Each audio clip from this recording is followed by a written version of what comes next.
He takes off his glasses and uses a blue handkerchief to thoroughly wipe them clean before inspecting the sticker. Then he looks up, pauses, and replies. No. Looks like a dead man smiling. Suggests junior delinquency.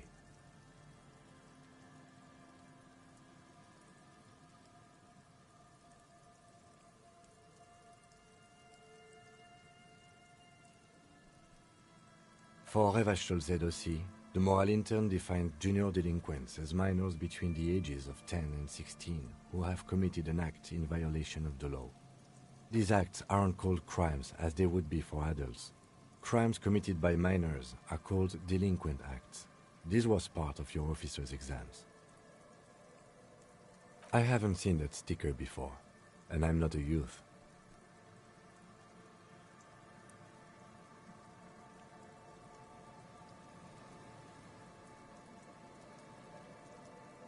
That level of conceptual thinking is not part of my skill set.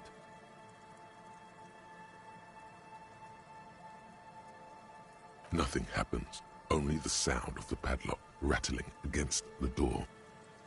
I don't think that's going to work. The padlock passes through a staple that's been hastily attached to the wood. Closer inspection reveals that one of the screws is not a screw at all, but a nail. The work has been done recently and is unprofessional, to say the least. Should you want to get through, it might be easier to just pry the whole thing off. Maybe we should circle the building first and look for another way. The building has seen enough mistreatment. There is a touch of guilt in his voice. Yes, the pulsing base. A sure sign of junior delinquency, somewhere east of here. There's something on the sea ice there.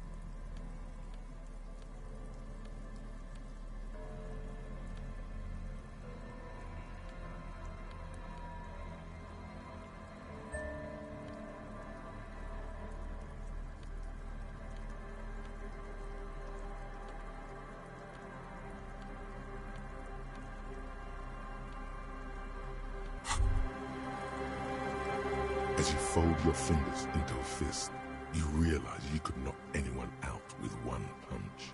The white ceramic gloves wrap around your digits comfortably. Your movements cause tiny little clicks, like dice rolling somewhere far away, as the plates reorient to your motions.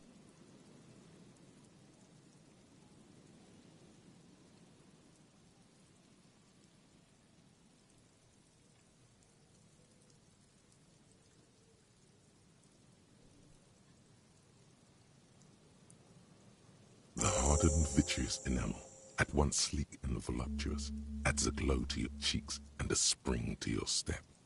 Just imagine what a full suit of this stuff could do for you. You really do feel more confident. Invulnerability does that. Even partial invulnerability.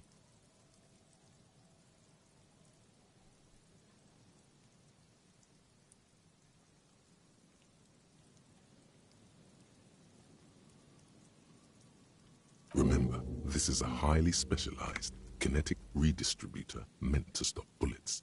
Wear it. Observe its properties. See if there's a weakness in the design. For the day you have to fight someone covered in the same material. Heavy wooden doors, more than twice your height, stand shut in front of you. The rectangular sea-worn ornamentation appears in stark contrast to the padlock, carelessly drilled into the... There's nothing like the sound of a sticker unpeeling. Now it's stuck to your thumb.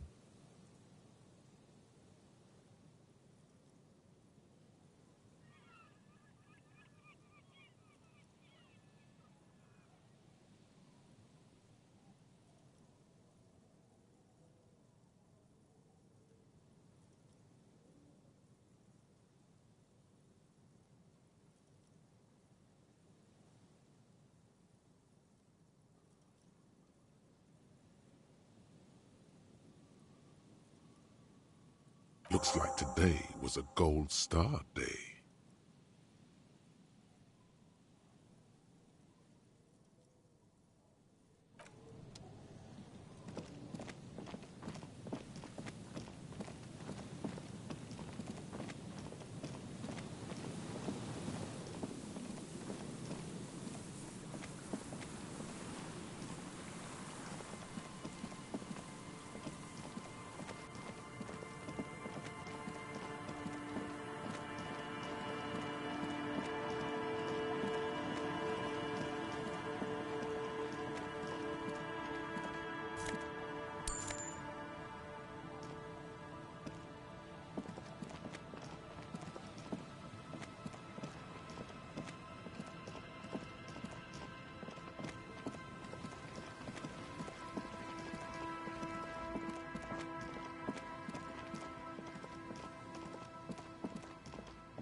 The tent is just tarpaulin fabric covering a pile of stuff.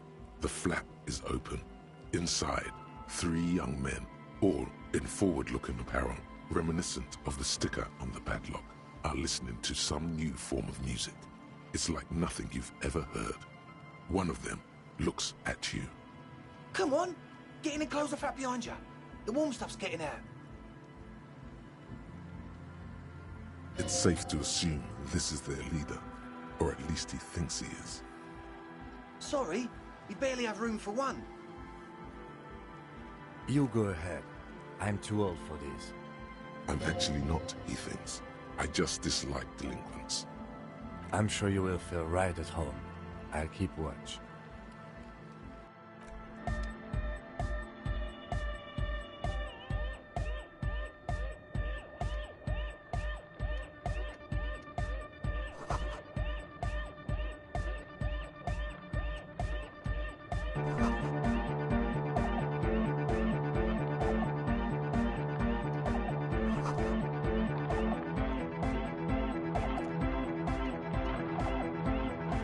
You see a youngish man bleaching the tips of his hair with a toothbrush. He puts the toothbrush down and extends his hand in greeting. Hello, I'm Andre. It's a pleasure to meet you. His grip is strong, sweaty, and warm. He's trying to project and inspire confidence. This is my posse, Noid.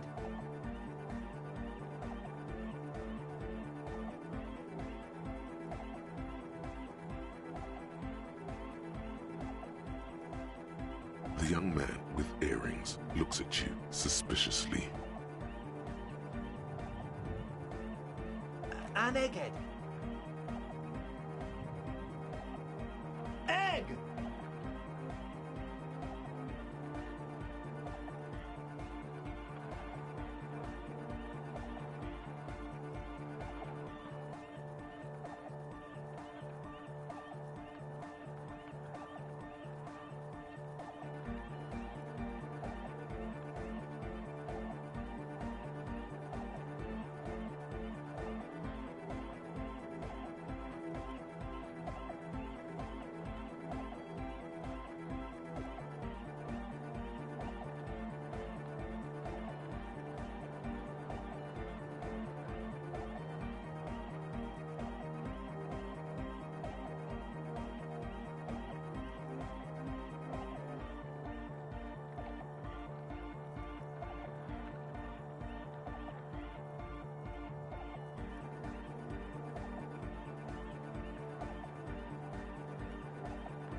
Together with a settled burger, who's out there right now, doing some seriously progressive sonic experimentation, we like to think of ourselves as music venue organisers. We have many in the pipeline, officer. You see, we've been all over Jamrock North, prospecting for real estate to establish a new venue in. Also for talent. Yeah, thank you, Egghead. And while there is no shortage of raw, unfettered talent spinning tapes in Jamrock, we've had rotten luck with the real estate part. Place is a shithole. I apologise for my friend Noid's potty mouth. I realise this is not how you speak to a police officer. He has authority issues.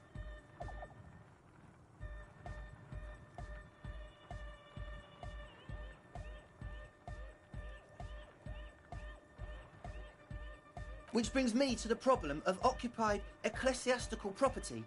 I bet you've noticed the derelict hive of narcomania on the coast. I'm talking about the church, and I'm not exaggerating. Even a place of spiritual refuge can become a magnet for all sorts of dopeheads and burnouts if left unattended. Dopeheads! Burnouts!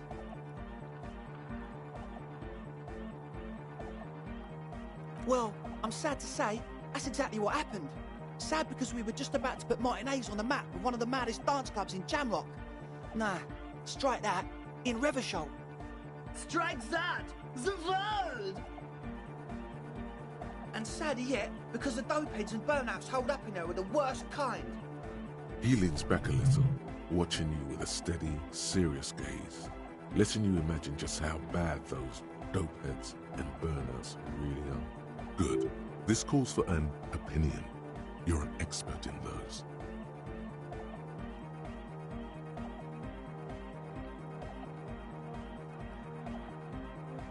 The spooky kind. I was hoping you would be the judge of that, officer. All I can say is, their spookiness is the kind that keeps us from restoring this church into a community centre and a place of spiritual refuge. Also, they don't eat or clean the building. Shit's gonna collapse. People just want to spin tapes without them spooking it up. Place has bad signs. No one can dance like that. Thank you, Egghead. So you're gonna look into it, right? It should be a police matter. Getting them out.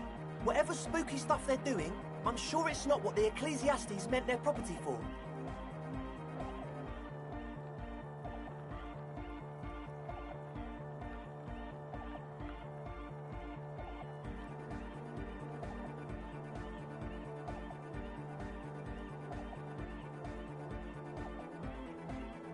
All right, man. Andre's obviously very happy you took him seriously. The whole tent is. The boys exchanged giddy looks.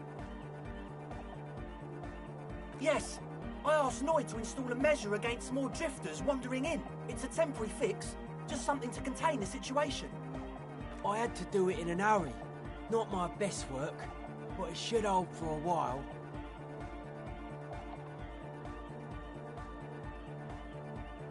Of course. Noid, give the officer the key.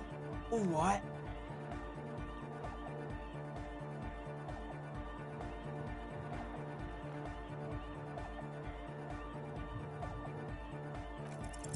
You sense the trajectory of the little piece of metal and plastic. The object makes a small ringing sound as it approaches. Just the tiniest chime to your left. Ka-ching! The key hits your palm. The speed freaks nod to you approvingly. The speed freak nods to you. A respectful nod. You proved something here. Not long. Like a week, maybe?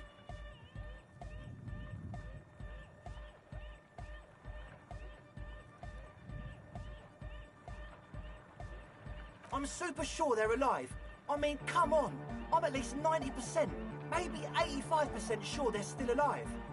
Somewhere in the ruinous past that led you here, there was something called exams. You may have learned the term involuntary manslaughter there.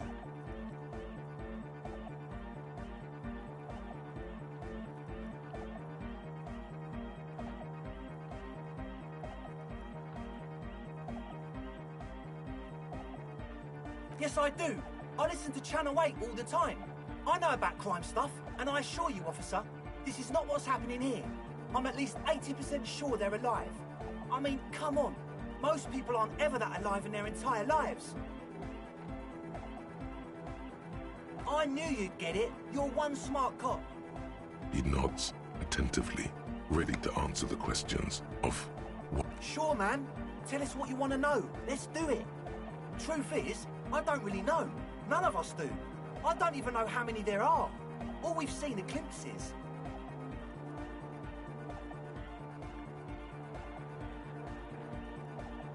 Yes, there's also the machinery.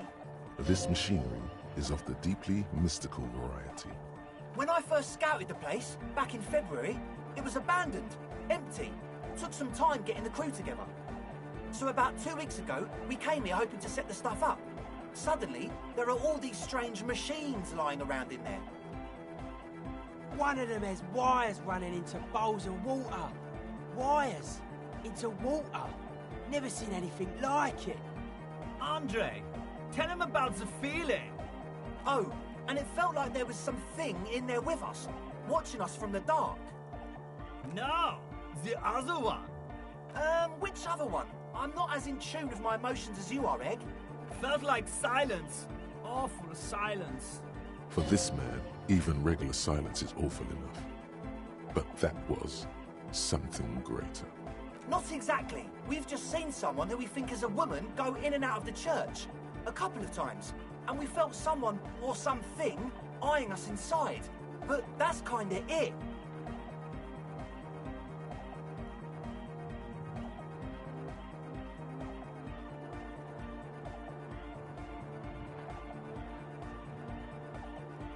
Like, you aren't alone, you know? It wasn't quite human, if you know what I mean. It was this dark shape climbing upside down along the ceiling, like some kind of crab man. Yeah, you know, the way it was climbing up and around the ceiling, like a crab. It was stalking a cell, exhibiting ambush behaviour. Odd. Crabs are usually marine creatures and not known for climbing walls.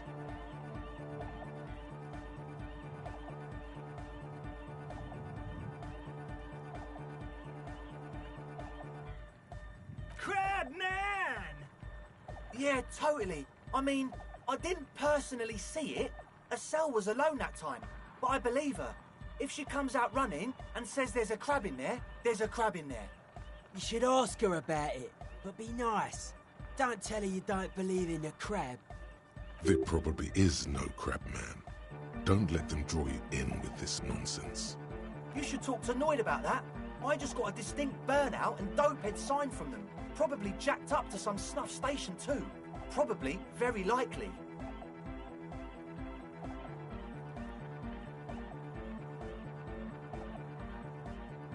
Well, honestly, I can't. But I am. Why not? Let's go with that. I'm 70% sure they're substance users. Don't let the technology fool you. Sure. What?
Oh yeah, that's a meteor name for the founding party. Thought it'd be cool to use it.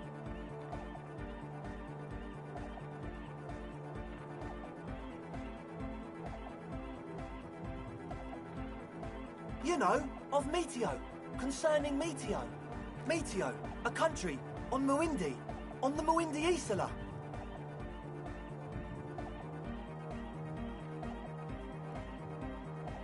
One of the poorest of the first world nations today, but once a great ancient civilization. Capital, Tilakos by Percentic.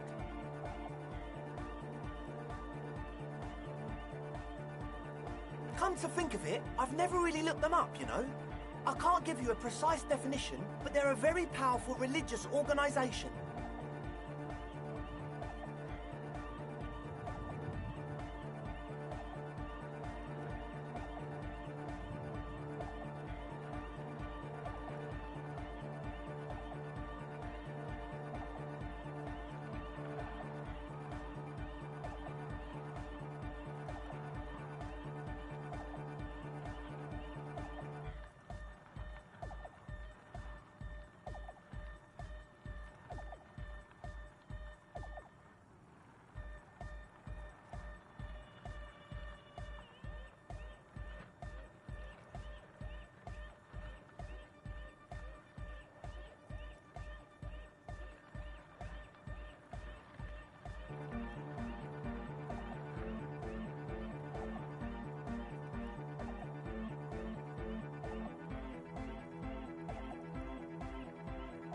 And they have roots in ancient mass society. And they're the custodians of the Pericanassian Church. Plus, they anoint the innocents. They, like, made the Innocentic system, no?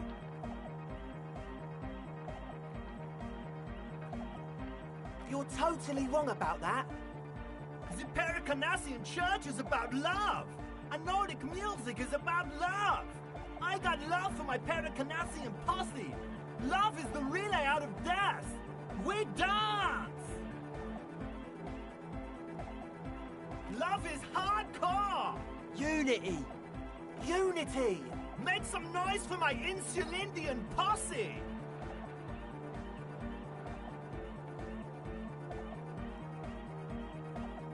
You feel it, the anodes and the cathodes coursing through you. Your big toe starts tapping along to the base, as if testing the waters.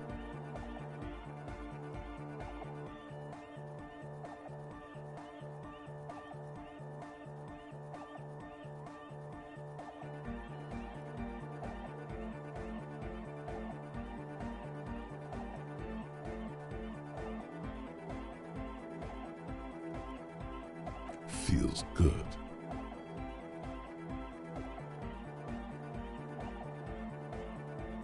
Your posse's like your people, man.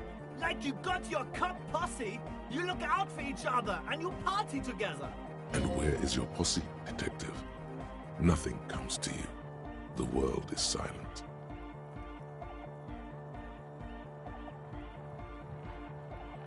Oh yeah! He's coming around. You're getting it.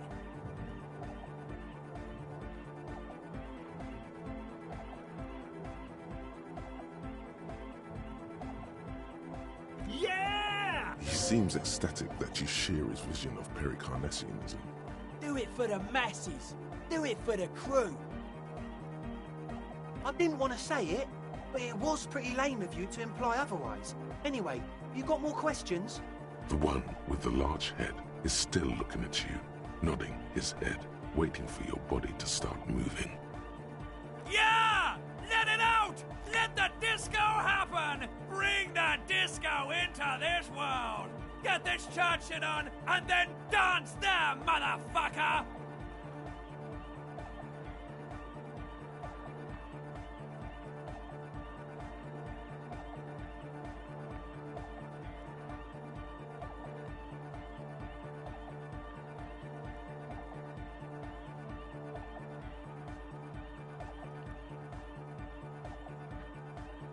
You feel like you can go for a little disco when, or if, they get this club going.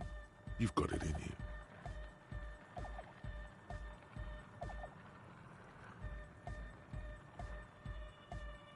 Yes. What? Yeah, good to have, bitch to carry. When I first scouted the place, I did some reconnaissance. I'm not sure the church even has running water. Oh.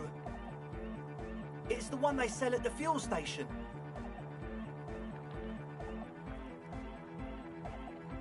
The what now?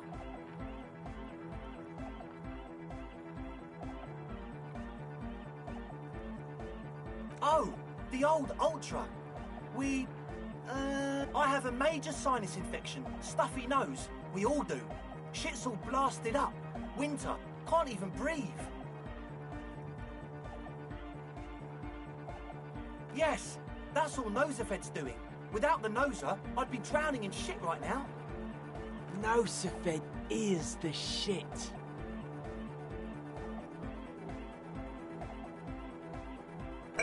Sure. Here you go, officer. The Noser. Blast away. He nods enthusiastically, no doubt a little relieved.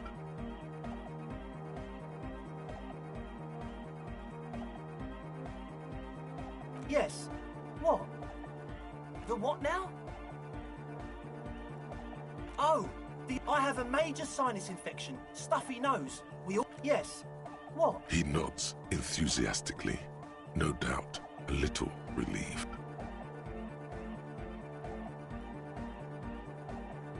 Oh yeah, that's a meteor and name for the... Come to think of it, I've never really looked them up, you know? I can't give you a precise definition, but they're a very powerful... Yes? As always...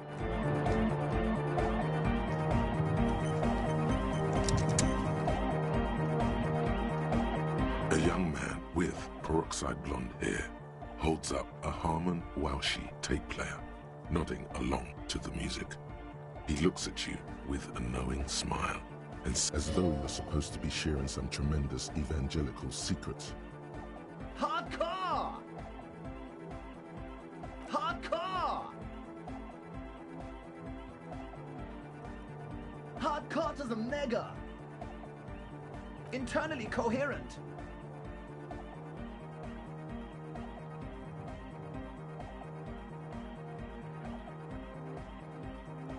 All car! All right! Yeah! He furrows his brow as his very large head traces the sublime invisible movement of the music. Hardcore! Ah! Is it though?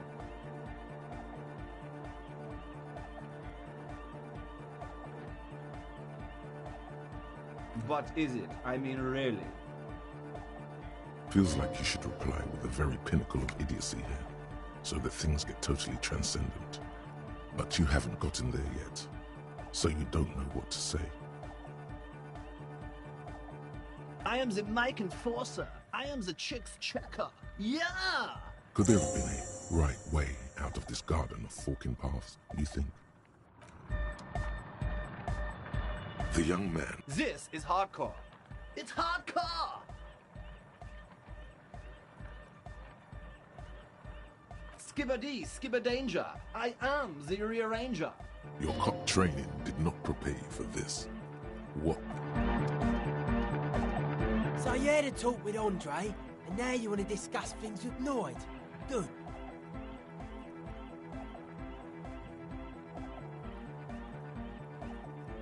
It's good you talked to Andre first. Gave me time to get a reading on your sign. Can't really talk to people before you get a reading.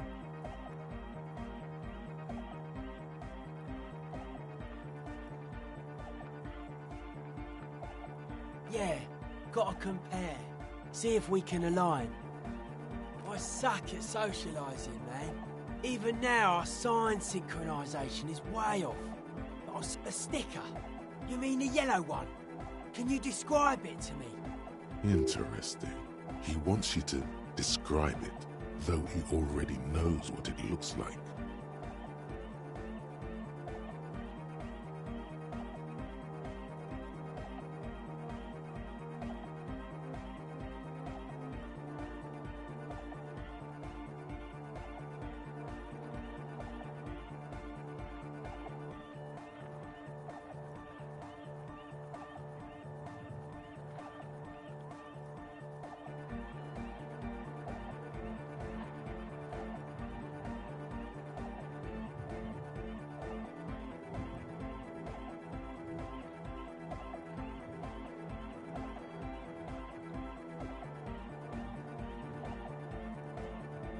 Seems like my creation has found its way into the legal bureaucracy. What did you want to ask about it?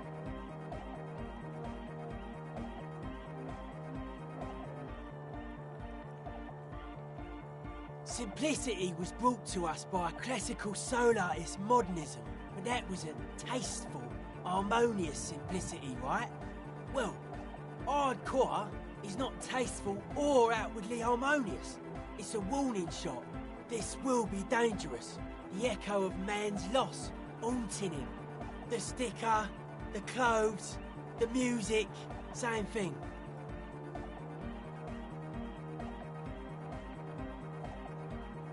It is.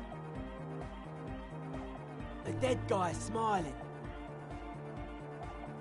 He defeated history. We are living in the age of history, and in the eyes of history, we are always already dead. How can we ever smile then? Because history is a lie, and so are its deaths. The present moment and life are the hardcore. The hardcore expels death. Or maybe he's not dead. Maybe he's just really ecstatic about the beats.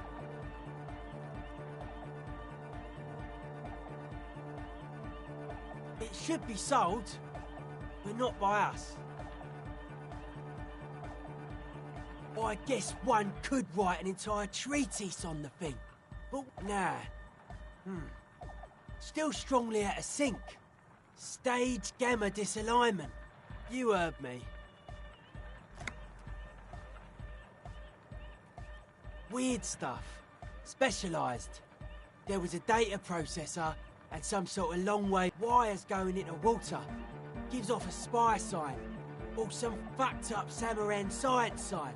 You know, the kind that goes headfirst into the supernatural. The People's Republic of Samara is a product of Revachel's sister revolution on the Gra Isola. It's known as a severely degenerated rogue state.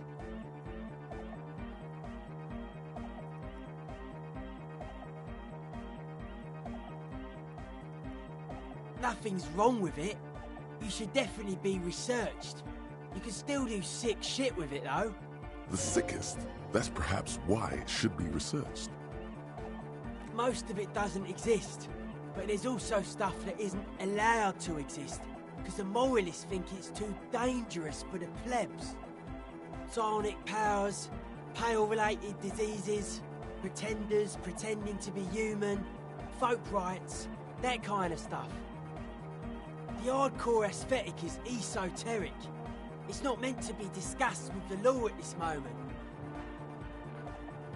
It's not easy to reach a harmonic resonance of signs without some adjustment.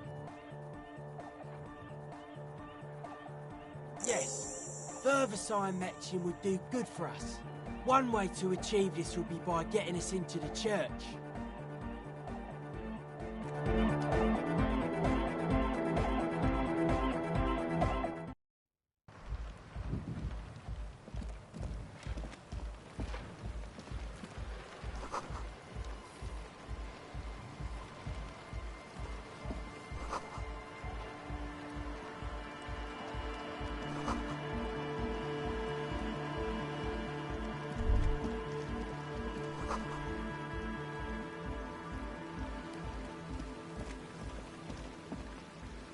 A pane of Eternite has been planted into the snow. 2 poles are holding it up. Barely holding it up. It could fall over any minute. It looks like a makeshift bridge. Could be convenient. The pane falls into the icy snow with a soft thunk.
You pick up the handset.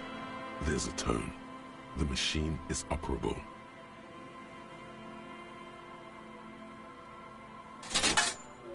Calling.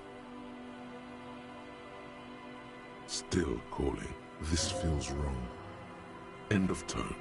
Someone picks up. Pierre, is that you, Pierre?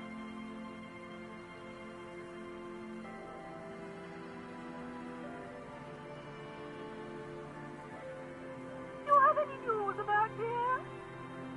He's my sister's grandson. He used to visit me as a lad. Fine young man. But who are you then? A salesman of some sort? Modern goods are rubbish, and I can't afford them anyhow. It's a shame what you did to our country.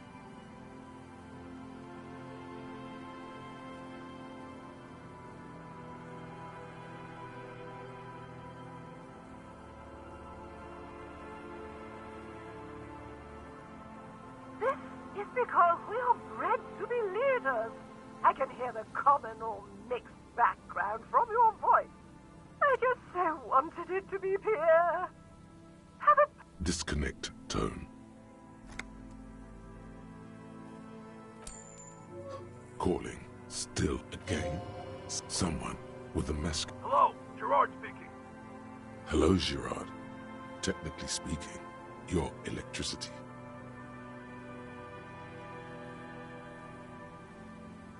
No, but I got a feeling Al Kick Your Ass is gonna make an appearance if you ever call this number again. Phone. Hang. Disconnect tone. Calling. Calling. Calling. Still. Stop calling me, man. I'll get you your money, alright? I just need till tonight. Let me work.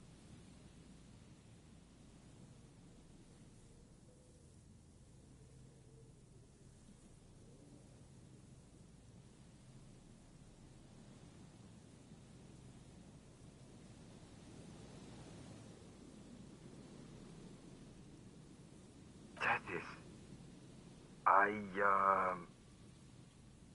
Hey! You're not Tethys. Screw you. Disconnect.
Heavy wooden doors, more than twice your height. The lock turns easily.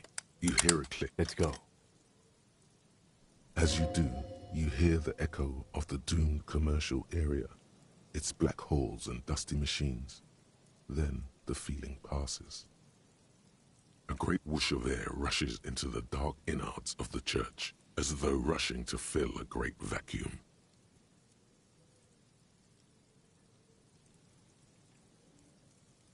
In the heart of the city,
Yes?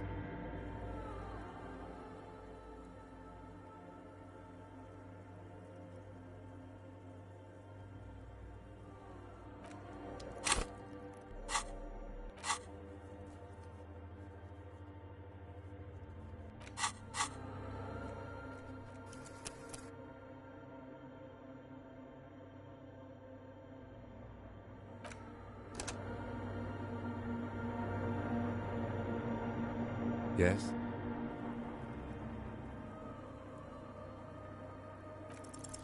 Look at you. It's because you're a failure. They sent you to Slight, Precinct 57.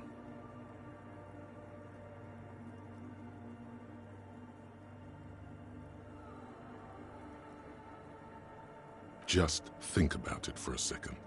You're a raging alcoholic who showed up 3 days late and argues with his necktie. You weren't sent here to win.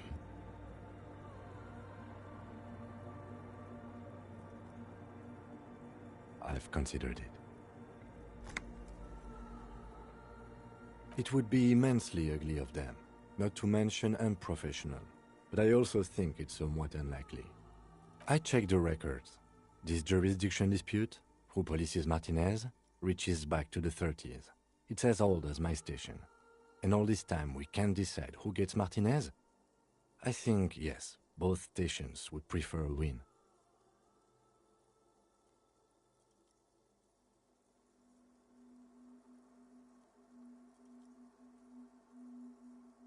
Safe? No. But you're old. You've made it this far. Something has brought you through. We've only just started working together, so I don't know what it is yet. But it's there. So no, I don't think they sent you as a joke. And even if they did, they are in for a surprise.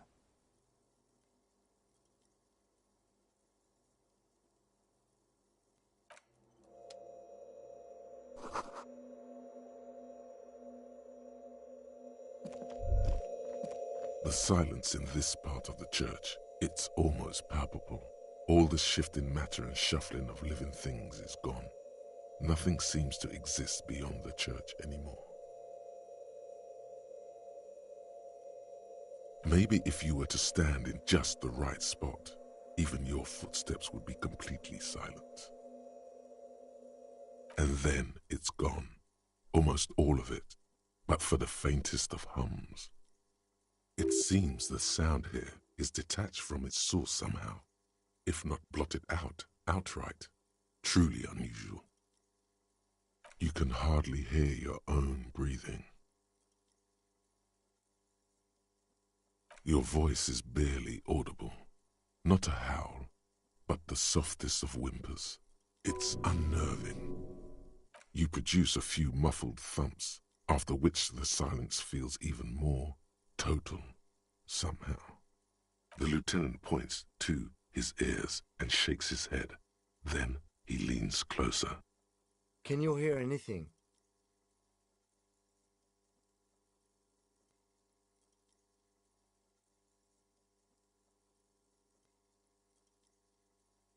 I wonder why the church was built with such strange acoustics. His detached tone conceals how uncomfortable he is.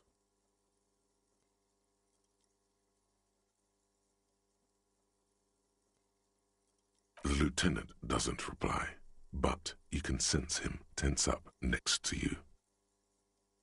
The orderly rows of ceiling panels become barely visible, then disappear completely in the darkness of the tower overhead.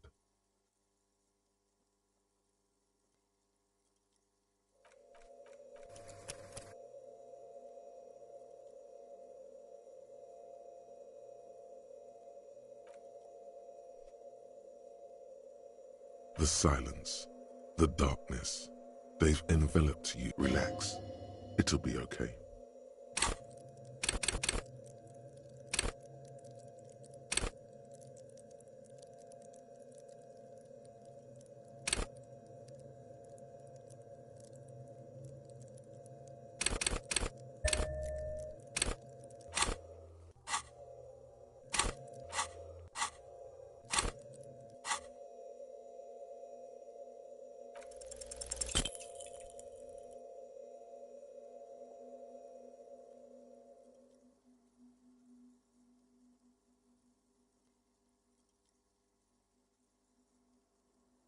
Just darkness without end.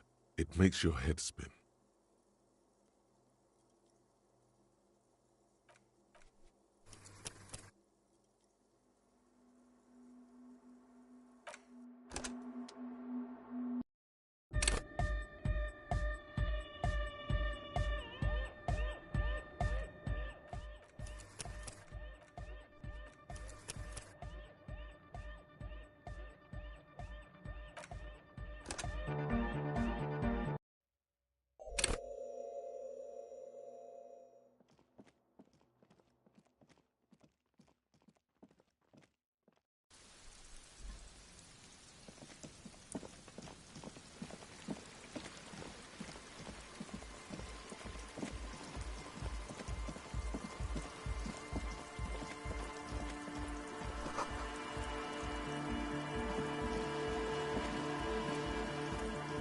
A shaggy-looking girl in her late teens or early 20s kneels on the ice with an electronic contraption in her hand. Hearing you approach, she looks up.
Oh. Hello there. She must be Estelle, the last of the speed freaks posse. It's cold out here, but she's not wearing a hat. She must be freezing. Everyone knows drugs make you invulnerable to cold. You bet this one likes to party.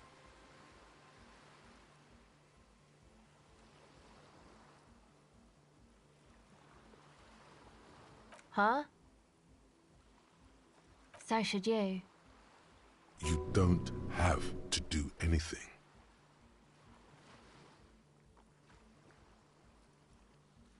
Oh, I didn't notice that.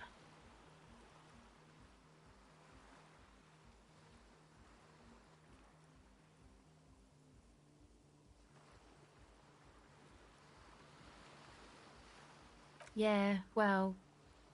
Look, man, fuck the hat. Your pulse rises. What did she just say? That's not how a civilian is supposed to address an officer of the law.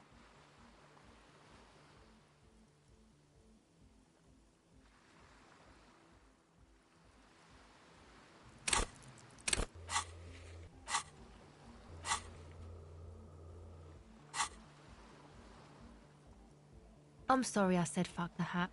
I was concentrating on something else. My whole family swears and it rubbed off on me.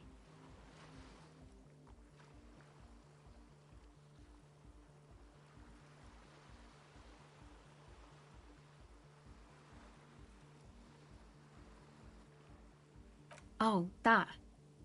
You're not gonna believe me. There's no point in me telling you. She's less prone to blurting out "crab man" than the others. Okay. I went in and I saw a woman next to one of those machines there. Noid calls it a mainframe.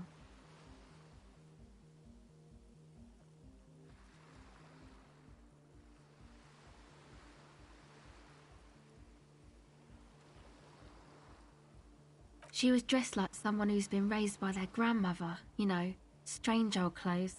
Had this absent expression, didn't say anything, just stood still.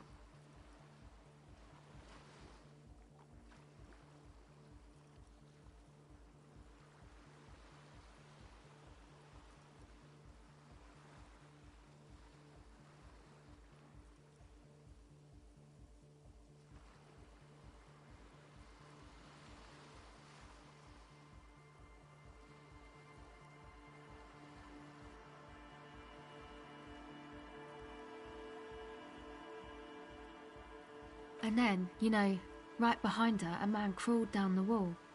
Upside down like a crab, down the church wall. I think the woman didn't even know he was there. He was completely silent. Like a crab, you say?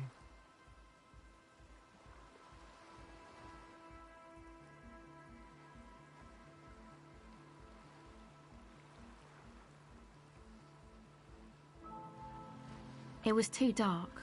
I couldn't tell exactly. Come on, she obviously could. She already went into detail.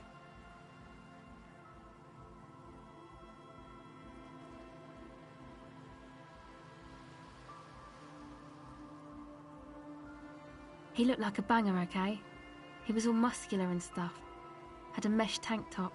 I know it sounds ridiculous, but that only made it scarier in a way. A crab and a banger? Yes, a banger. As in a mess gang member. I know what it sounds like, but that's what I saw.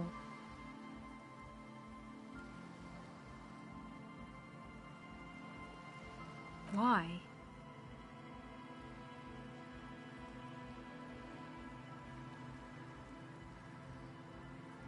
Nothing.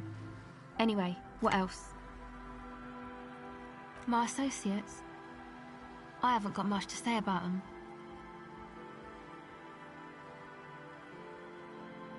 Of course I do. I just don't tell people about my friends and who they are and so on. I don't provide information on them. Me? I'm a silver bird. Don't know what makes you think it'll be any different later, but... This is a portable recording device. It's for field recording.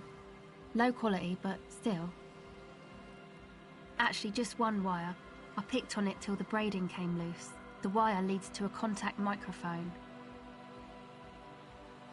A contact mic records sounds from inside things, like this ice. Your mangled brain would like you to know there is a boxer called Contact Mike.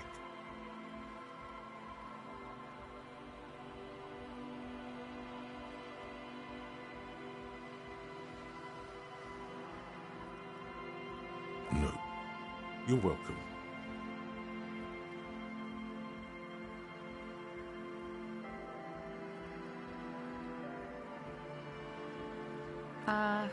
Yeah, I record stuff with it. No. This is a contact microphone. It's for recording inside solid objects. Contact mic just beats people up.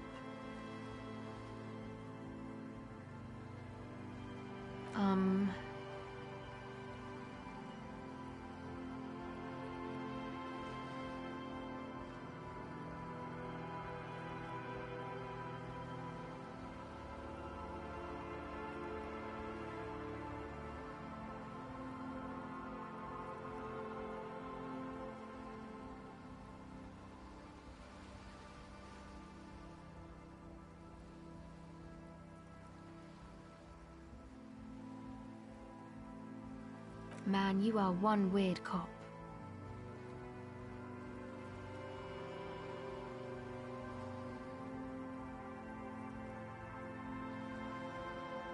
You do understand it all just sounds like Mike to me, right?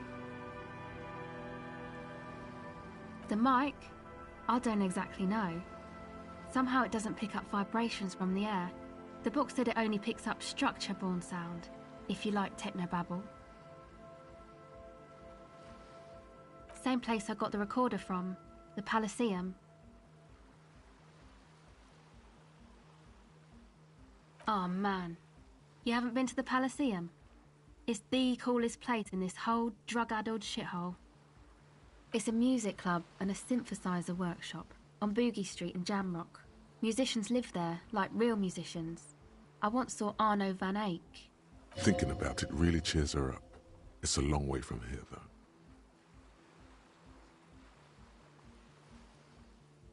Oh yeah, guess you wouldn't know Van Eyck, or really be a Elysium going kind of person. I don't know what that means. I don't know what that means either.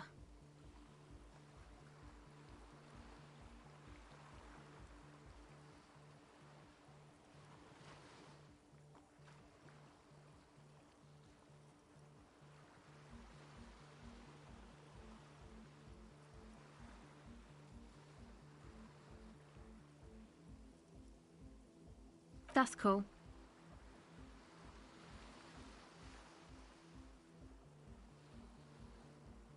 Sucks, man. Was there something else? About the contact mic, perhaps? Okay. Recording, I guess.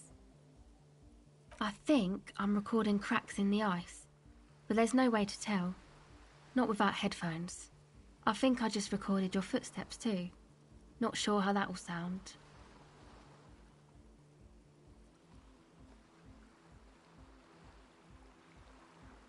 My boyfriend sold them. I don't know, man. Things. Just stuff you need for life. Everything checks out, sire. The musicians in the Elysium used them for making music. They loop the stuff, cutting the tapes together. They make music out of cracks in the ice and keys jangling. Crazy sounds like that. It's hard to explain.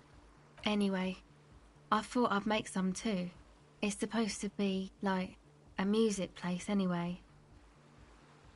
I don't really know what I'm doing. They use synthesizers too. I don't have a synthesizer. She looks at the recording device. The thing she thought would fill her hours with joy and escape. It's turning out to be an empty fantasy. She feels childish, very useless all of a sudden. The sharp drop in endorphins is almost visible, like a warm blanket has fallen off her shoulders. The wave of chill, the quivering jaw, indications of a drug high. Take this, you're cold. No, man, fuck that, I'm cool. I'm sorry I said that. I'm sorry about the fuck. It's okay.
Yeah, maybe you were right about the hat.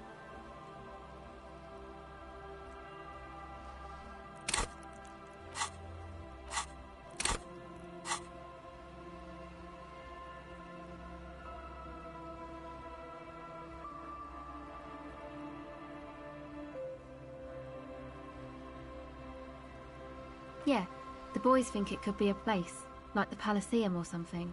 Stupid. It's really not gonna be a Palaceum, that's for sure. Yeah, Andre and the guys, inside the tent. And why is that?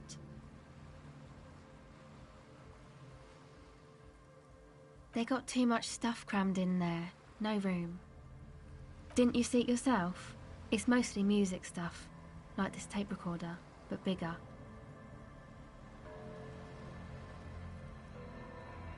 That stuff is more expensive than I am. More expensive than any of us, really. Doesn't matter. I can take the cold. Go ahead.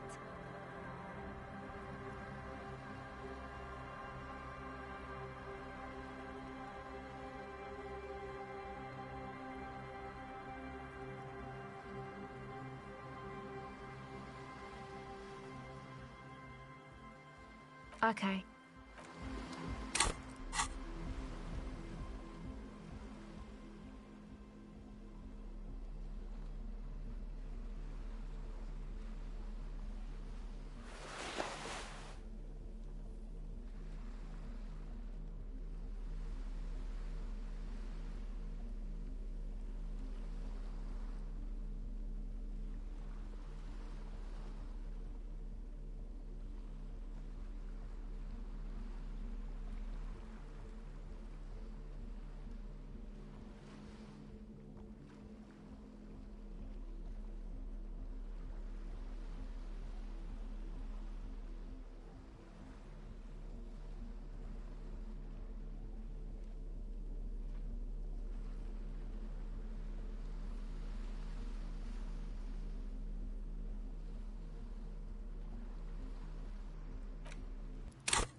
shaggy-haired girl kneels on the seat. So you talked to my associates, right? Are you going to help us? With the church, I mean. Great. Let us know if there's any progress, will ya? We're recording, I guess. I think I'm recording cracks in the ice. But my boyfriend sold them. I don't know, man. Everything checks out, sire. The musicians in the... Anyway, I don't really know. She looks at the record. The sharp drop in endorphin. Take this, your No, man, It's okay. Thanks.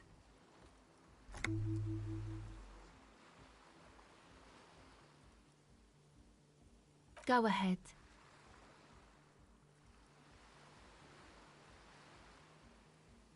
It's supposed to become, like, a club for anodic dance music, like that new style of synthesizer stuff they play at the Elysium. Except that, yeah.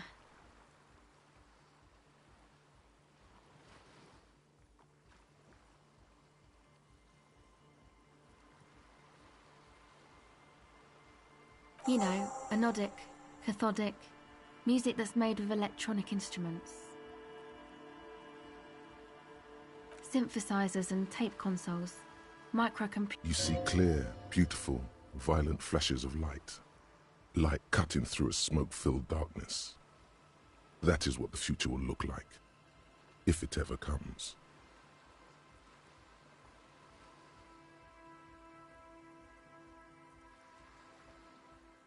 You know, anodic, cathodic, music that's made with What do you need to know? Go ahead.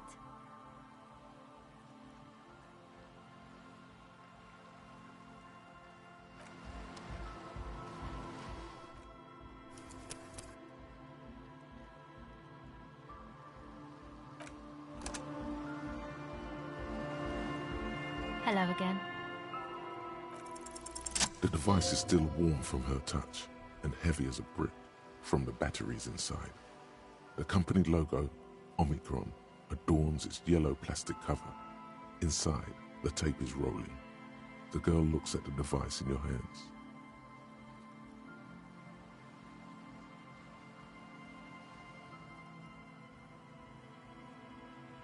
She looks you in the eye, her pupils wide, surrounded by a ridiculous amount of makeup.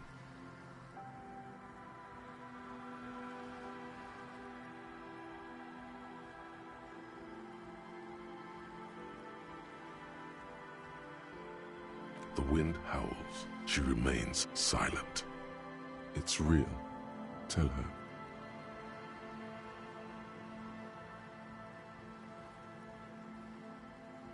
What is?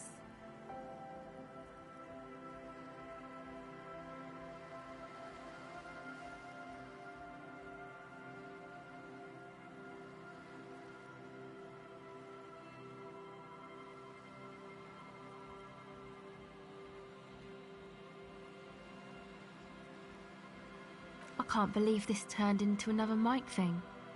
Fine. Okay, I'll stick to it. I'll knock it out in 3 rounds. So thanks, I guess, for the psych session. Maybe I can return it. What's been eating you, officer?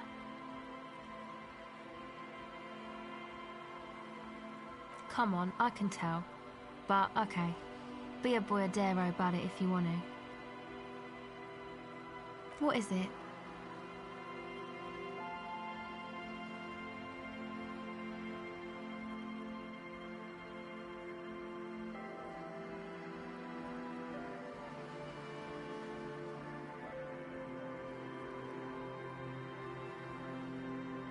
Oh, really?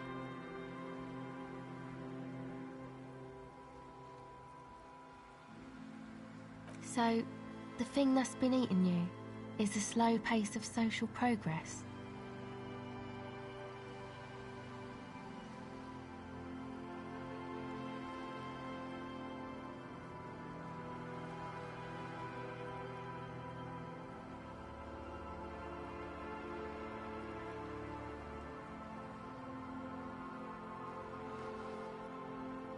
Okay, so you're not that upset, it sounds like. Uh-huh. And you're sure it's social progress you're distressed about, and not, I don't know, some chick?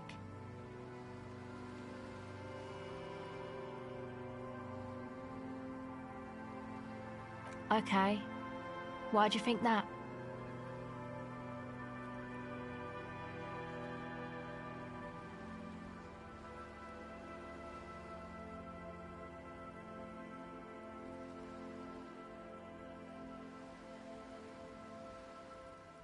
There you have it then, chick trouble.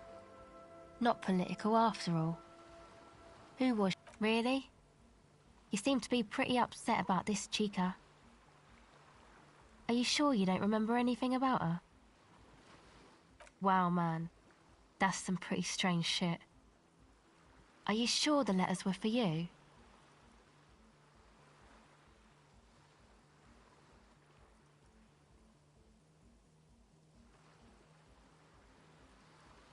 How come you don't remember, though? Is it like some selective memory thing?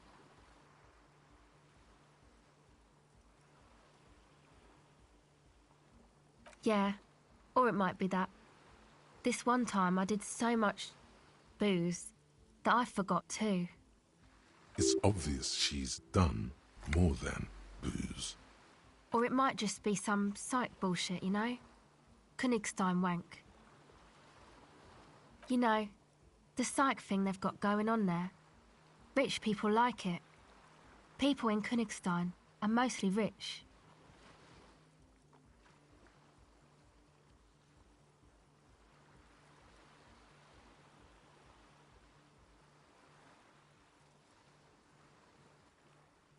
You're welcome. Might be for the best to keep that shit forgotten, though. Just my opinion. If it itches, don't scratch.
Hello again.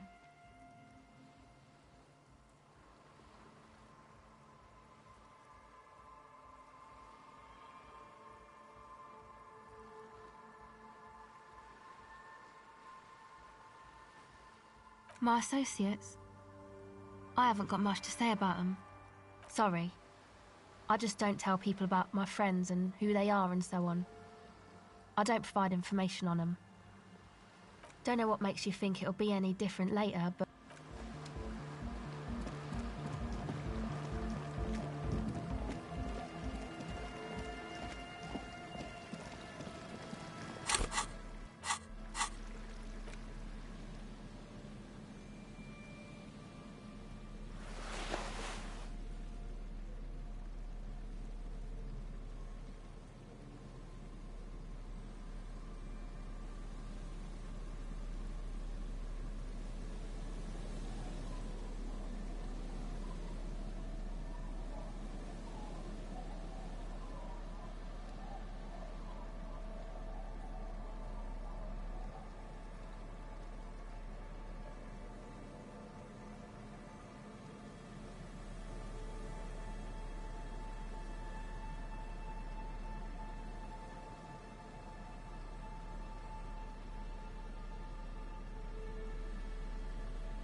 The silence in this part of the church, it's almost palpable. All the shifting matter and shuffling of living things is gone. Nothing seems to exist beyond the church anymore. Maybe if you were to stand in just the right spot, even your footsteps would be completely silent. And then it's gone. Almost all of it, but for the faintest of hums. It seems the sound here is detached from its source somehow, if not blotted out outright. Truly unusual. You can hardly hear your own breathing. Your voice is barely audible, not a howl, but the softest of whimpers. It's unnerving. You produce a few muffled thumps, after which the silence feels even more total, somehow. The lieutenant points to his ears and shakes his head. Then he leans closer. Can you hear anything?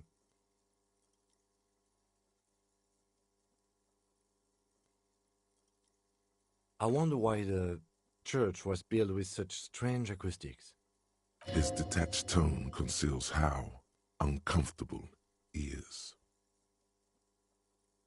The lieutenant doesn't reply, but you can sense it. The orderly rows of ceiling panels become barely visible, then disappear completely in the darkness of the tower overhead.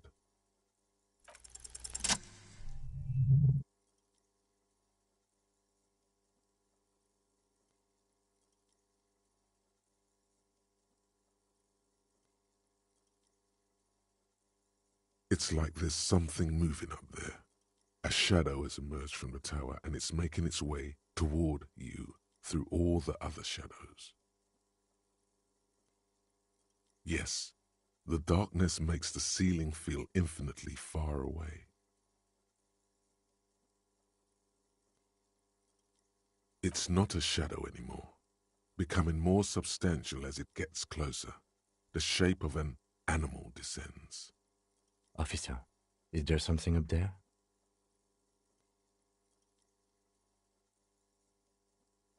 Oh no, you've lost sight of it. Where did it go?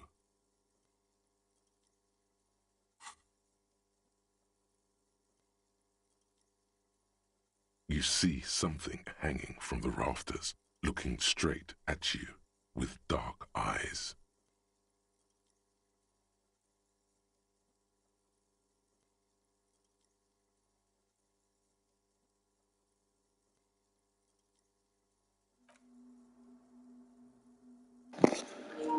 Just want to say that's kind of scary, actually. Kind of freaked me the fuck out.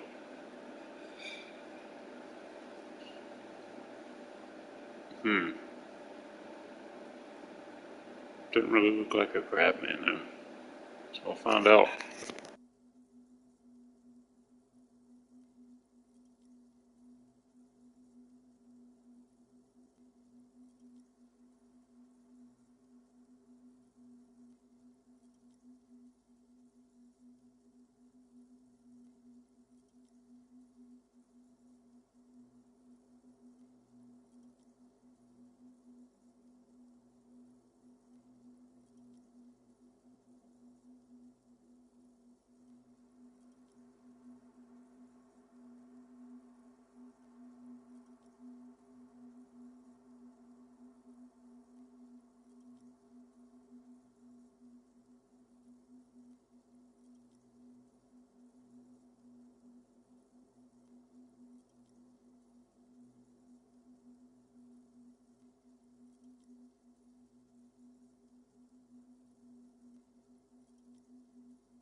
Maybe it's possible to talk to it.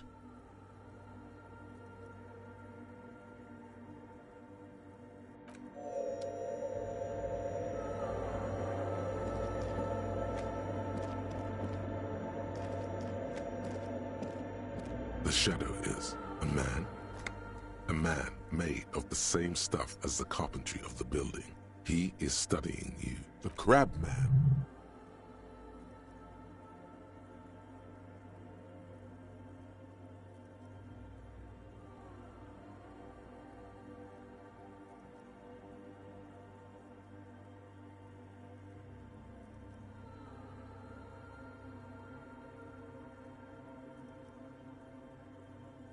The man leaned forward a little, fixing you with a steady, unreadable gaze. Then habitual alcohol use has made you into a scared little pussy, Holmes. But don't worry, everything's gonna be all right. You come to the right place.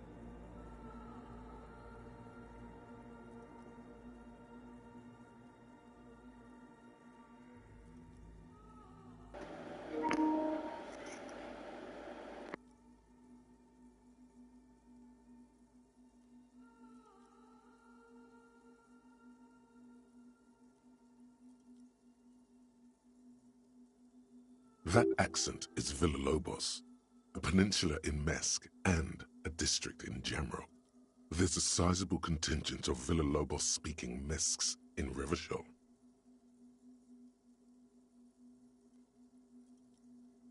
Here you can receive the mother's love. And when you're ready, she will take your hand and lift you out of the despair at the bottom of that bottle. This man is obviously a habitual narcotics user. Do we really need to question him? I'm put off by this religious stuff, he thinks. And maybe the ceiling climbing, too.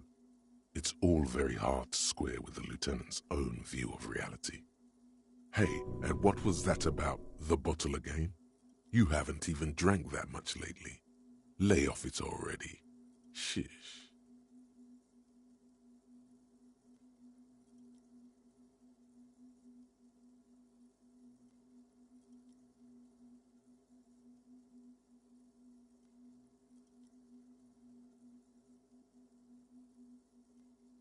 Oh yeah, sure.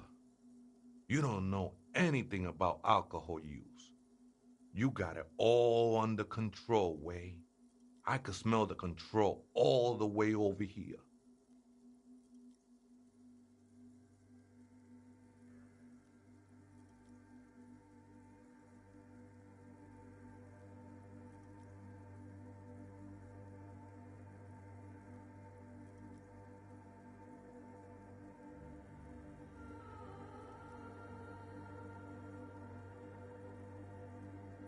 I know it's hard to admit that you got a problem. I was like you once. Couldn't take an honest look into my own heart and see I was in pain. You know, actually, since we're here, you may want to pay attention to what the ceiling climber is saying.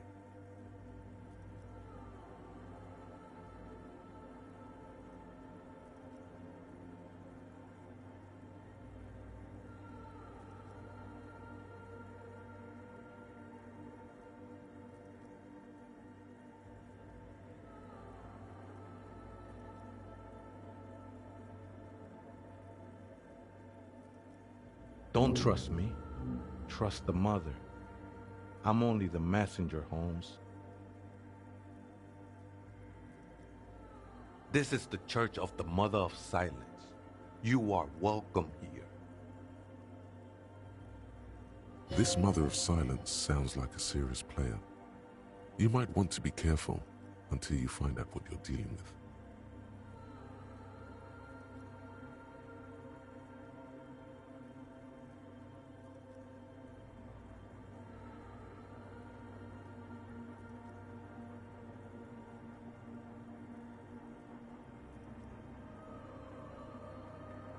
Never known myself to be a crab, but if that's the name you got for me, I won't stop you from using it.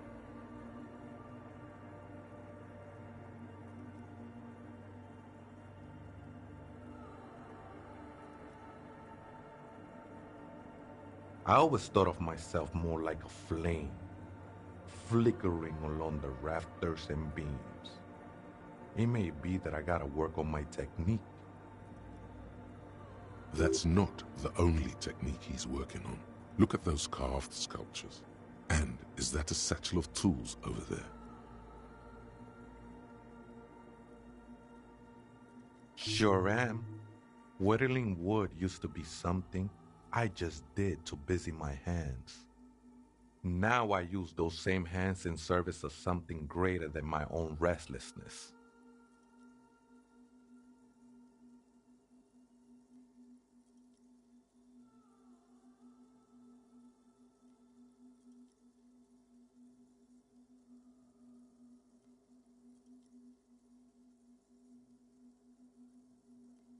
It's all just for the mother, man.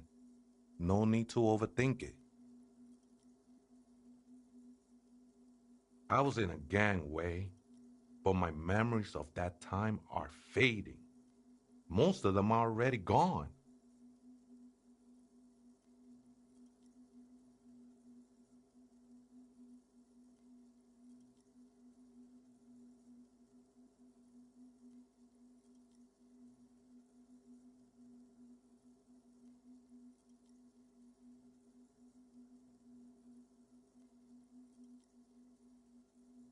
That's not really the point, I say.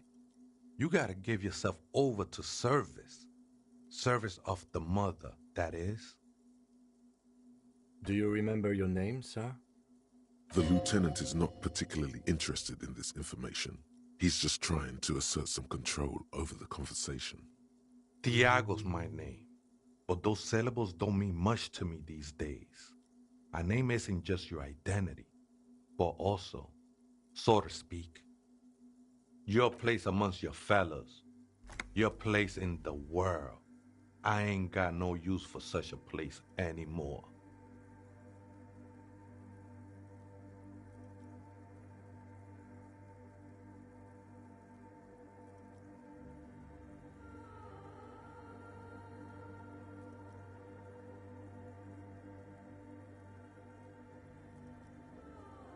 That's just the thing, Holmes. None of that matters.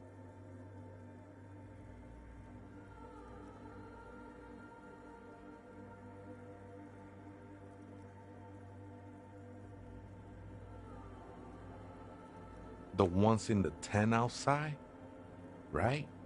I see them. Guessing they're the ones who call me a crab. Probably scared of me.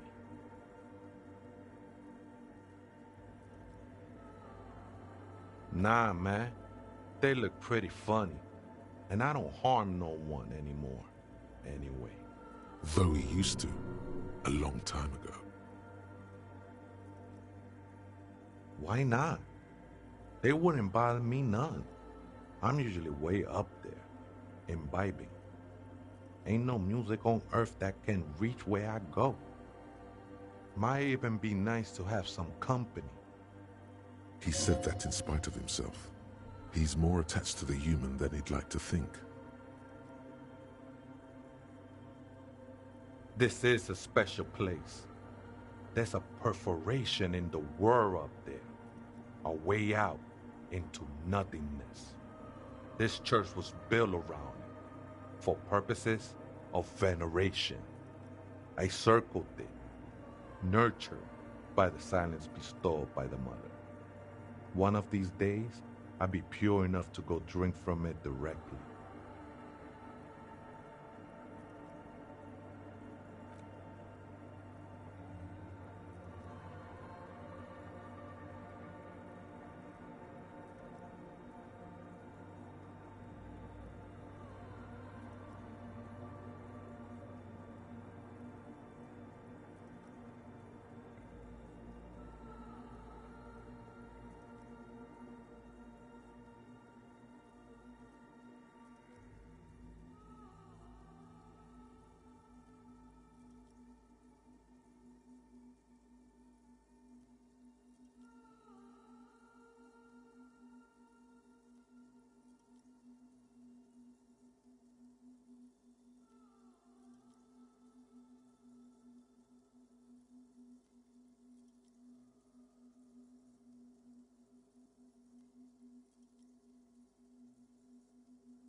That's no simple question, Ese. She is one who can be painted or sculpted.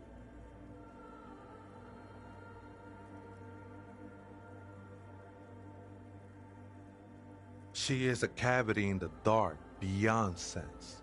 She saved me, but I couldn't describe her to you. No one can, Holmes, and no one ever will.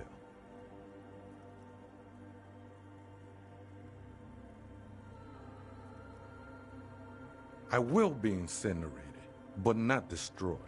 Finally, at one with the state of the world before reality began.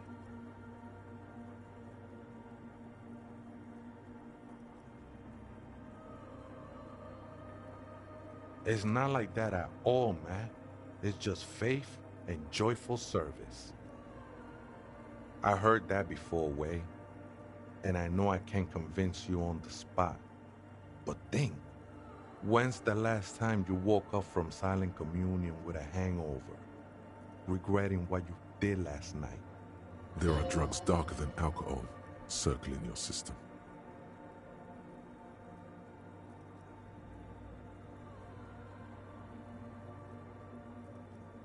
She took you for a good spin, huh?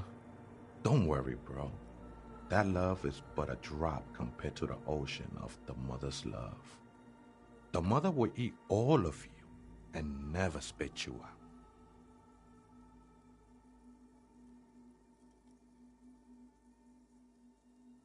I know it will take time. Don't sweat it. I know it will take time. Don't sweat it.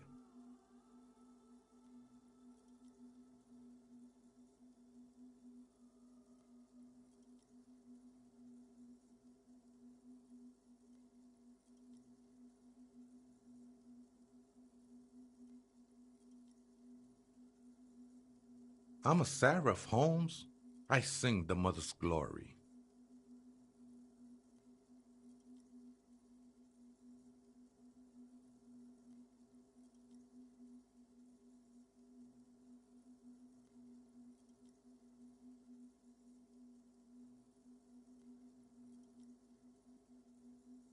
I ain't from no Mariette, if that's what you're thinking. And the song I sing is silent as the mother. Mariette is a mesque style of music and dance, commonly seen at all manner of festivities, especially weddings. It's delightfully quaint, owing to its peasant origins. He lost his cool there for a moment. Seems you hit some nerve.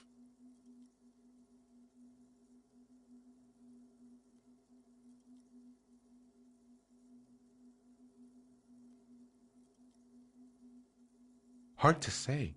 I think I did some construction work here, back when I still had material worries.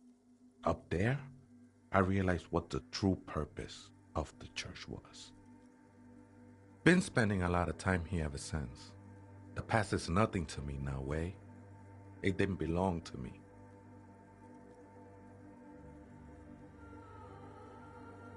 The sinewy figure lingers on the wooden beams, blending into the shadows. Police raid a while back. Did you witness it? Not really, or at least I don't remember much of it anymore. The mother's love has done its job. That's what's so great about the mother. It lets you forget about everything. ¿Other spooker? Oh, esa viejita es muy estudiosa. Don't know, Holmes.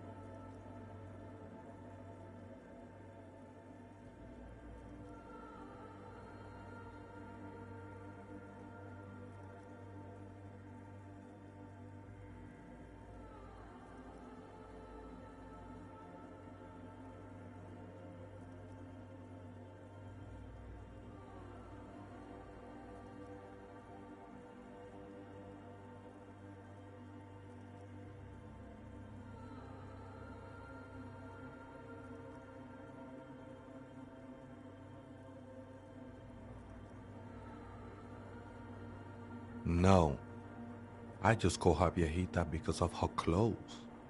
She's actually quite young. Or maybe not that young. Age is just one of the many masks we wear.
That's what I said, Holmes.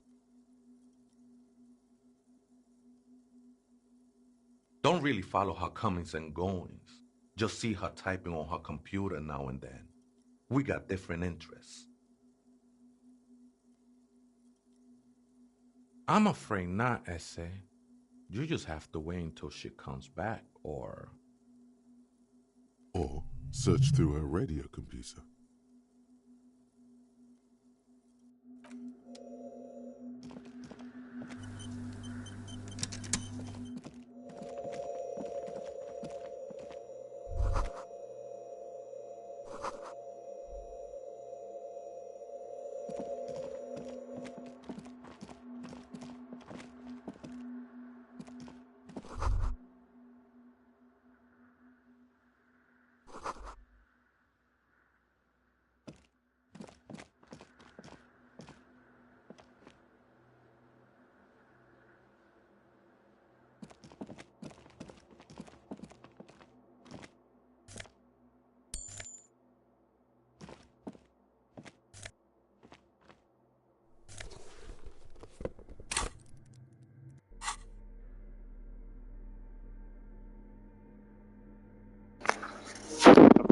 You bitch.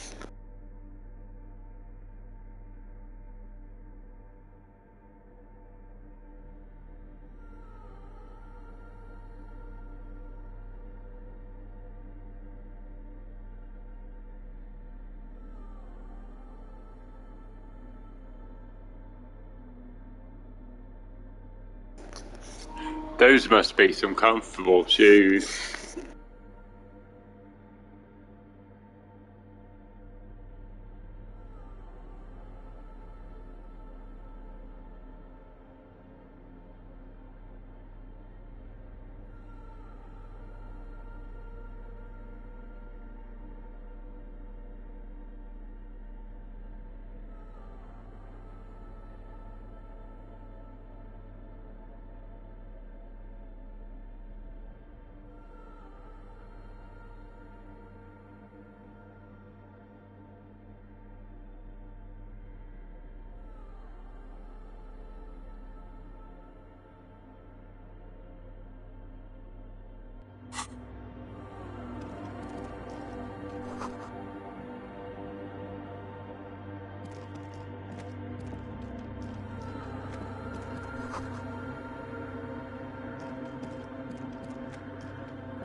A machine stands in the corner, watched over by the figures on the stained glass window.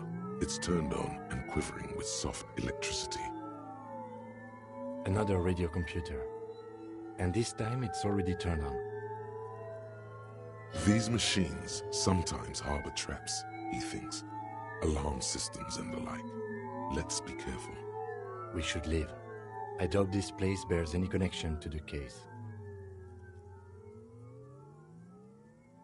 It's also quite similar to the one we have down at the station. Must be the same model. The one you saw earlier was the Ream Civic. This is the Ream Prefect, a model number RC7024, equipped with a Feld mainframe and a Ream-compatible interim printer. The Ream Prefect is the governmental version of the commonly used Ream Civic model. Although mostly based on the same technology, the Ream Prefect is equipped with better noise attenuation circuits.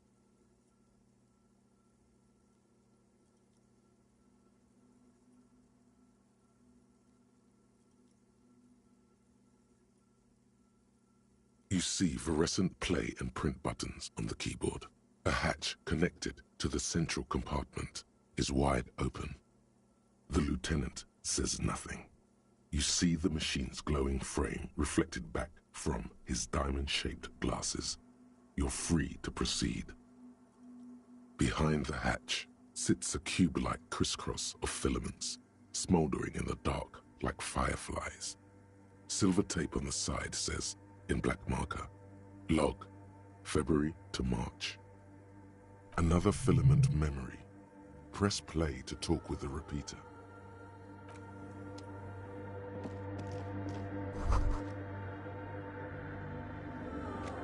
Yes?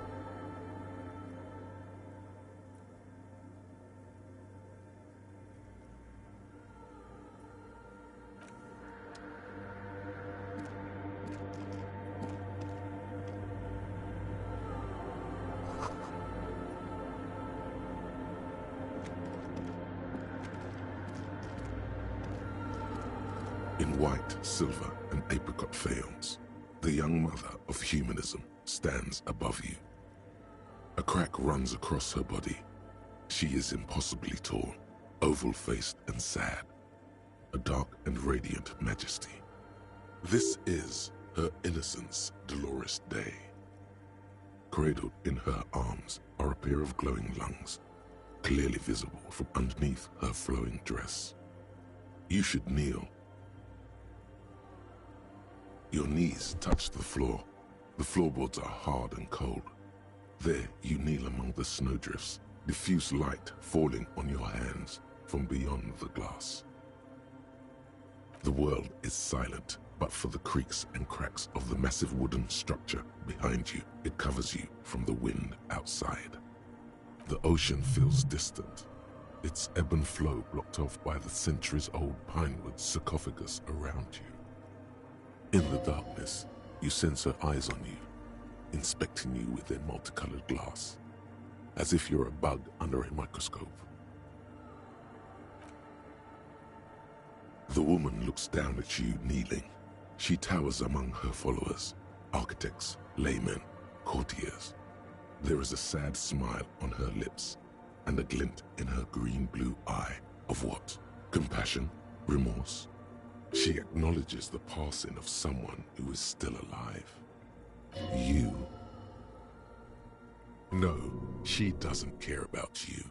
She only cares about her shiny sovereign's orb and her silk robes and getting to the aerodrome on time to leave.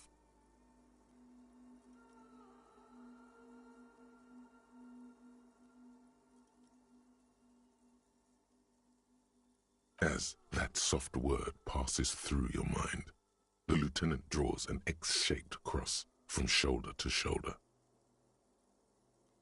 Your fingertips touch your chest 4 times. Then you rise from your knees into the apricot-colored light of the window. Above you, the woman still smiles her distant smile, sundered by the crack in the glass.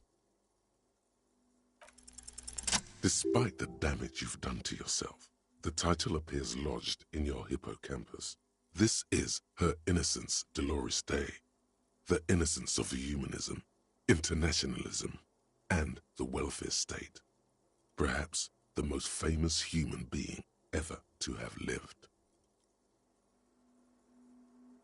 No amount of Commodore Red can wipe her sad smile from your brain thing.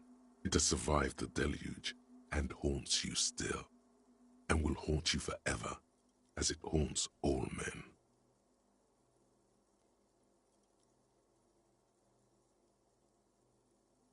The highest category of historic individual, an embodiment of the world spirit.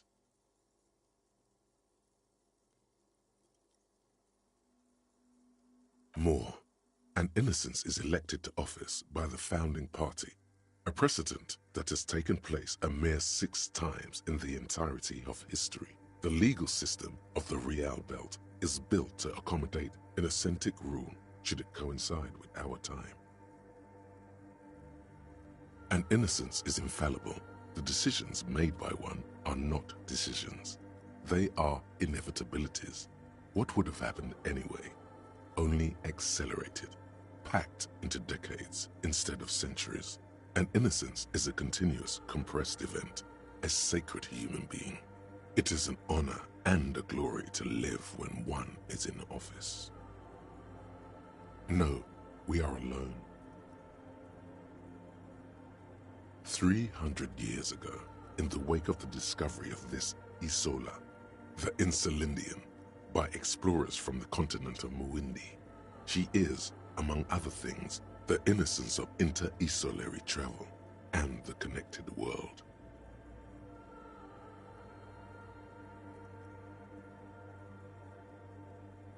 Many things, you know she was a woman of the court, the wife of an influential Marchese, and eventually the principal advisor to Irene La Navigateur, Queen of Suresnes, modern-day Sir La Clé, also that she was gorgeous beyond beauty. Draped in ancient sadness. Are you sure you want to remember this bit of historic trivia? Standing under a long, slender form like this, dwarfed? Yes! Big bummer! Boring history! Gotta keep it light, man! Keep it moving! Get fucked up instead!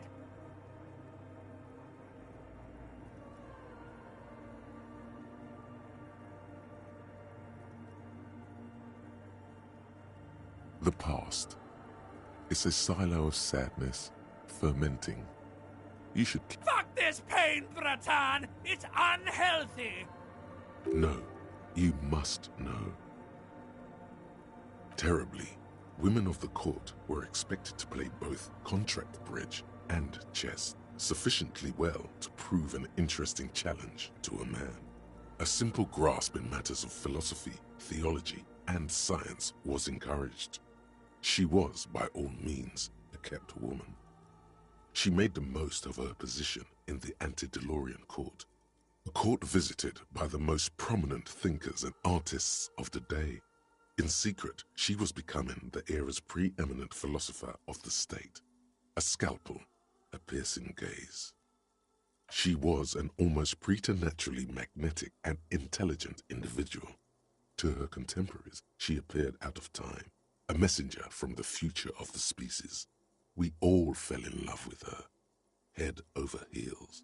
Even before she was declared an innocence, her influence was tremendous. It was on her advice that Irene La Navigateur sponsored a number of voyages into the Pale, a costly, often tragic endeavor, ultimately vindicated by the discovery of the new world, the piece of reality you're standing on. She was crowned 2 years after the first expedition returned, setting in motion what is widely considered the greatest era in history, the DeLorean era. Wow, indeed. When her innocence was declared, and the queen she had advised for years fell on her knees before her, she was so overcome with emotion that her lungs started glowing in her chest. Bystanders reported golden filaments lighting the already sunlit chamber around her. clearly visible beneath her dress. That is why the lungs are the symbol of love for the cultures of the Riel Belt.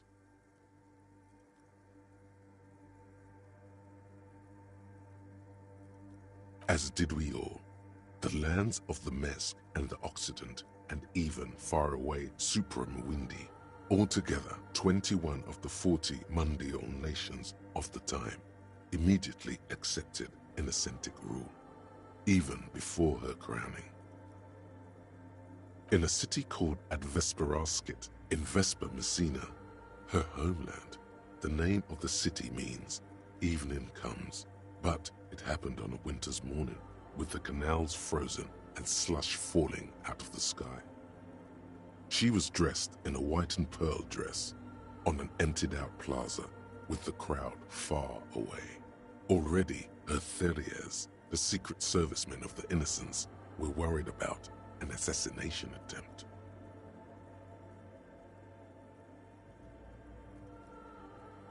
Oh yes, she looked like humanity's young mother, a perfect mother, insultingly beautiful. It was as if her face and shoulders and hands were covered in a soft down of underfeathers. You know this well, very well. Midwinter snow was beating the cobblestones around her. A small attaché of officials stood by as her Theriers placed a white gold wreath on her head. The crowning was mostly witnessed by secret servicemen. One of the men in this secret service killed her 22 years later, a young man who had come to suspect that Dolores Day was not entirely human, but something else. Something that had walked in our midst, watching us stumble for hundreds, if not thousands of years, until it decided to interfere in the course of our history. We were supposed to come up with this ourselves, the man was reported to have screamed at the Innocents. Dolores Day was shot in the chest with a fowling piece 8 times. The man, thought to be insane, said he once touched her and her body had been unnaturally warm, like a furnace, and that sometimes, while on duty, he observed her forgetting to breathe for over 10 minutes. This inhuman quality was witnessed by many others as well, glowing lungs and all. It is commonly attributed to mass hysteria and religious psychology. Terrifying is a term too emotionally charged for your semantic memory, or what remains of it. But terrifying, it's a simple word. She was bad for humanity, and you shouldn't have started thinking about her. You already do. Although she is often considered to be the greatest human being to ever live, there was something ominous about Dolores Day. Constantly surrounded by her Theriers, she was the most socially secluded and least self-aware of all the Innocences. Some modern thinkers would consider her a war criminal for the campaigns she waged against the Mesk state. And then there were the resettlement programs. The Mesk state tried to detach itself from Innocentic rule. Parts of the world were experiencing whiplash from accelerating into secularism. Her mandatory education programs and mass resettlement of upstream Marguerite were problematic as well. Dissenters were suppressed by a military force she called the Army of Humanity.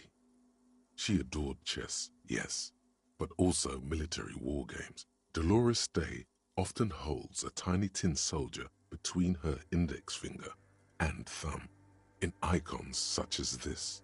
She was also blonde, the blondest woman you have ever seen, with green eyes the color of the Pacentic, mare interregnum. Little is known of her Marchese husband. It's as if he vanished from history after completing his role, which was to introduce Dolores Day to court. In conclusion, yes, there is something lonely, paranoid, and even terrifying that people seldom mention, but feel when they think of her. This subtle terror is part of her iconography. Lieutenant Yefrater, you've stood there for over 5 minutes. What are you thinking of, if I may ask?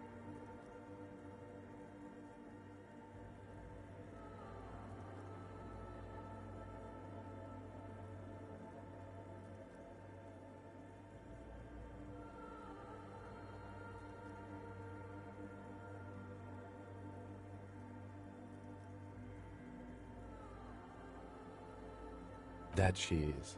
A great sacred piece. I wonder what we are doing here, however. In this church, I mean. The coast in general. We shouldn't linger. This isn't a good place to get lost in.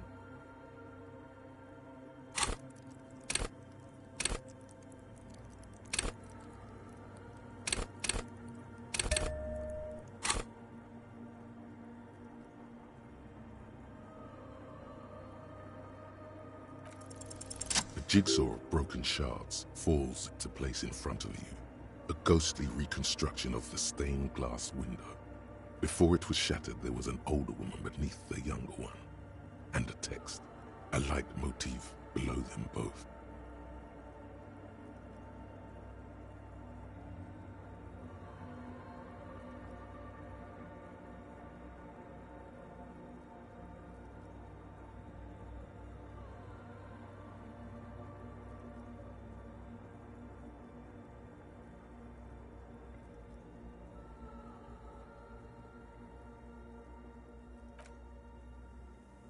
Unknown. A motor carriage, a gunshot, someone falling into it, or maybe just hooligans looking for something to break. The escutcheon on her throne says, Irene the Navigator. She is depicted as an older woman wearing thick-rimmed eyeglasses, holding a golden rights apfel in one hand and a scepter in the other. This is the queen her innocence day advised. Above, she herself is whole. Small figures of wise men, common men, worshippers walk up the stairs to stand at her feet. Secret servicemen, 30 years, stand in a row guarding her. It must have taken years to produce this work in all its dizzying detail. Below both women, in luminous black letters, Après la vie, mort. Après la mort, la vie de nouveau. And then, along the left side, Après le monde, la gré. Après le gré, le monde de nouveau. After life, death. After death, life again. After the world, the pale.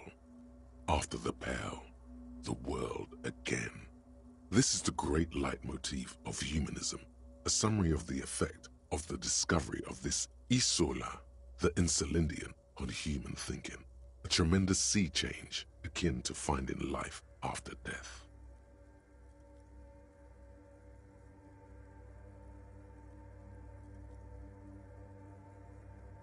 Death, life again. After the world, the pale. After the pale, the world again. This exaltation is common in Dolorian sacralism. In the early years, it was even incorporated as the RCM slogan. No more, however. It was deemed subservient to use a strongly moral intern-related motto. We already suspected of bootlicking. The sentence was also seen as too feminine. It was a macho thing. Justice, union, prudence, and force.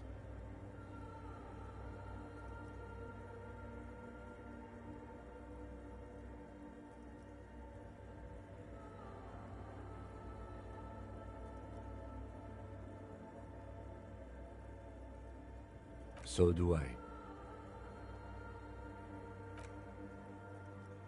The mother of humanism towers above you, a wax painting on a cracked pane of glass. The old woman in the village was right. This must be the Dolorian Church of Humanity in Martinez, or the small Pinewood Church in some records. It's a minor landmark, not easy to find. Most maps misplace it. It was built not long after Revachol's founding, 300 or so years ago, by first-generation settlers. On the coast of an uninhabited archipelago where only animals had roamed before, in the wild reeds. There used to be 7 stave churches on the coast. Les Sept Sœurs, they call them, the 7 sisters. Only one remains. The rest were burnt in the revolution or used for building materials. We should be respectful here, although the building appears to be deserted. I do not believe we'll find anything connected to the lynching here. Something else, perhaps? Respectful? Is the lieutenant a follower of DeLoreanism? There it is again. A small pang of guilt. It's time to ask him what happened here. I have a theory, yes. There was a police raid a while back. I heard the place was shot to pieces. The old woman in the village was being tactful with us when she didn't mention it. She has more respect for the RCM than many around here. Well, your station was involved, I hear, although I can't be sure. 3 precincts were involved in the raid, and people say Precinct 41 was one of them.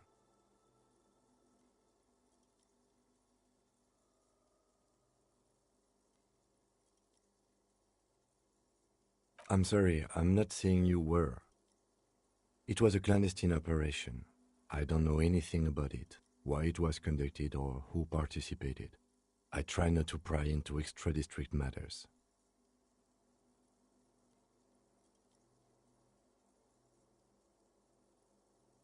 Good luck. You will not get information on a confidential operation from your station secretary just by calling. If you really don't remember, it might be better to keep this one forgotten. It happened a while ago.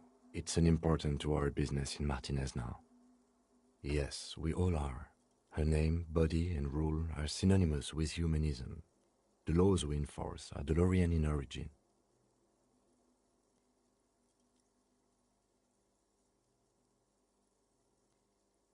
It's not spiritual, it's constitutional. The DeLorean system does not demand faith, only accordance.